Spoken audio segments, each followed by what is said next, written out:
Welcome to Dateline Southern, a weekly newscast brought to you by the School of Journalism and Communication. I'm Tyler Quiring. And I'm Jexi Villamisar. This is our first newscast of the school year. We look forward to bringing you the latest news about life on and off campus. Once again, Southern reports a record enrollment this fall, surpassing the number of students here last year. You'll see many new faces on campus. University statistics reveal a huge freshman class of 630. The Collegedale Church recently had to open a fellowship hall and side rooms for all the extra students attending Friday night Vespers. The university's total headcount is 3,053, including undergraduate and graduate students. Men's Dean Jeff Earhart says the residence halls have at least 100 more students than last year. Enrollment Services expects the number of students to keep growing in coming years. As the university continues to attract more students, the big question remains: where will they all live? That's a question the Board of Trustees must answer next month. One proposal getting lots of attention is the addition of 2 new buildings in Southern Village. Together, they will house 68 residents. The university estimates the project will cost $2 million. If approved, construction starts immediately, and students could move by the fall of next year. Most weeknights in September, you can find students playing softball or cheering for their favorite team. Monday through Thursday, games begin at 6 and usually last till 10 o'clock. In addition to the players, there's usually a sizable crowd of spectators. The games are a great way to make new friends and have fun. What I love best about intramurals is the fact that we can come together with a bunch of guys and just have a lot of fun.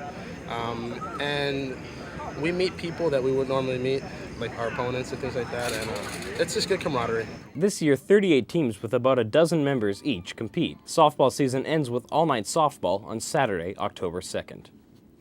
Want to donate your body to science? Not after your death. We mean right now. Professor Harold Meyer is looking for students interested in losing weight. He is researching the Full Plate Diet, a best-selling diet book. Volunteers will be tested in the Halsey Wellness Center's Human Performance Lab.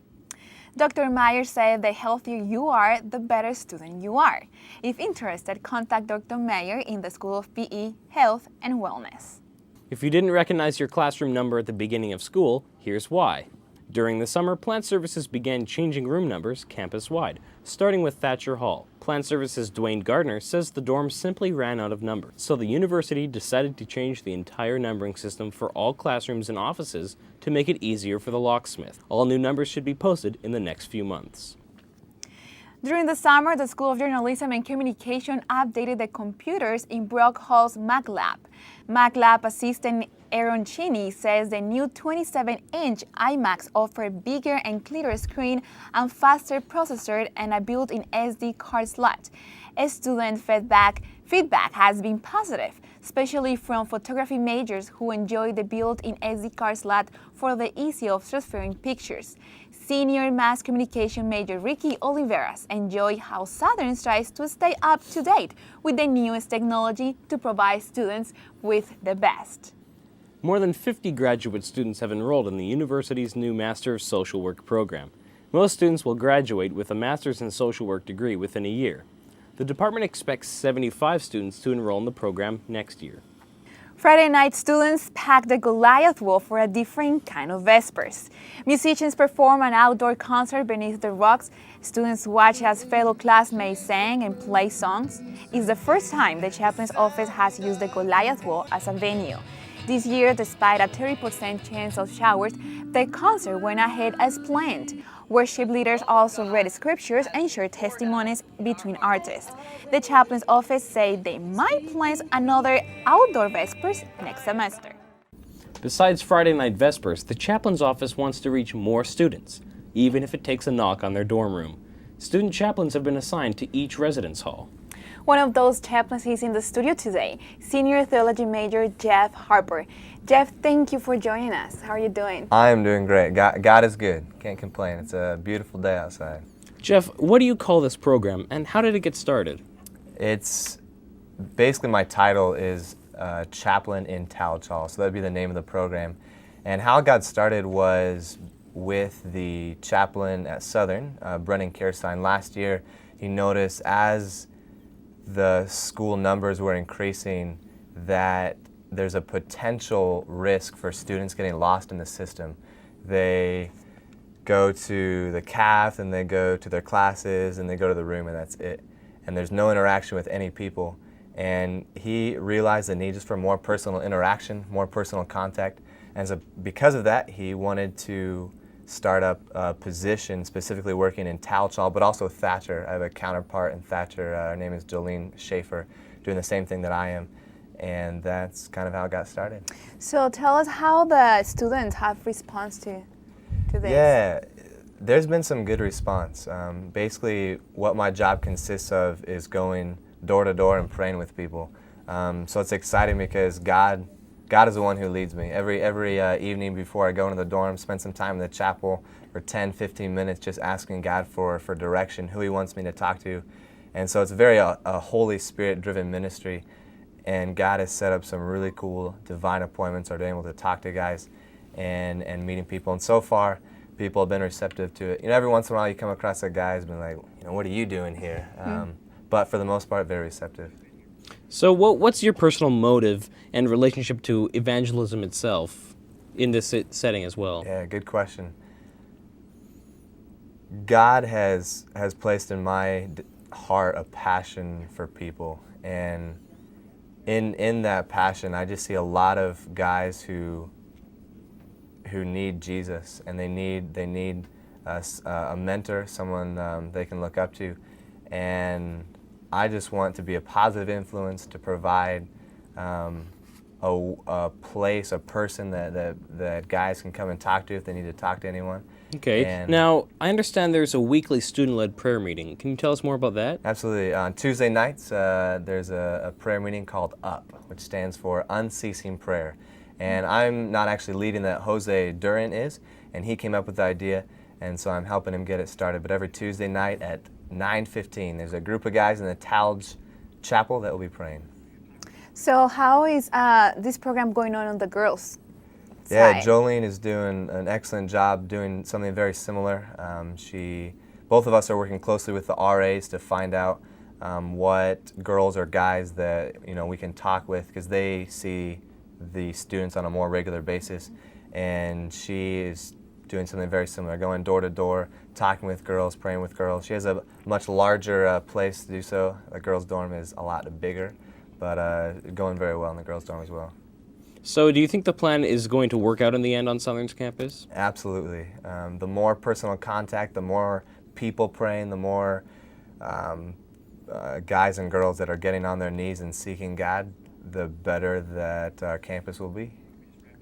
That's great. It sounds like a really good program, and I'm sure many students are going to be benefit with this new program. Thank you. We wish you well. Thanks for coming in with us. Appreciate it. Thank you. Perhaps you have already seen them, illustrations from the Old and New Testament adorning the walls of Mackey Library. You can find similar artworks here in the Brock Hall Gallery, which hosted a reception for the artists this week.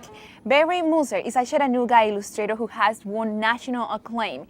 His work on the Pennyroyal Caxton Bible has been featured in magazine articles, television, as well as documentary films. Moser has worked on more than 300 titles, including classics like Moby Dick and The Divine Comedy. The gallery exhibit will run through October 20th. High school and academy seniors spent 3 days this week touring the campus. The Marketing and Enrollment Office hosted its annual View Southern event. Prospective students are given a chance to see what the university is all about. Visitors had to wait in long lines due to the record number of View Southern guests. About my visit to Southern, it's probably been the nice spirit of all the people who did the career connections. They sounded as if they enjoyed their jobs and made it sound interesting, as if I would want to be there.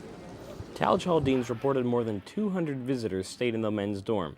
Enrollment Services expects the number to be even higher next year. 2 young Seventh-day Adventists were fatally shot in Ciudad Juarez early this month. Jose and Maribel Martinez were siblings and active members of the Zaragoza Adventist Church.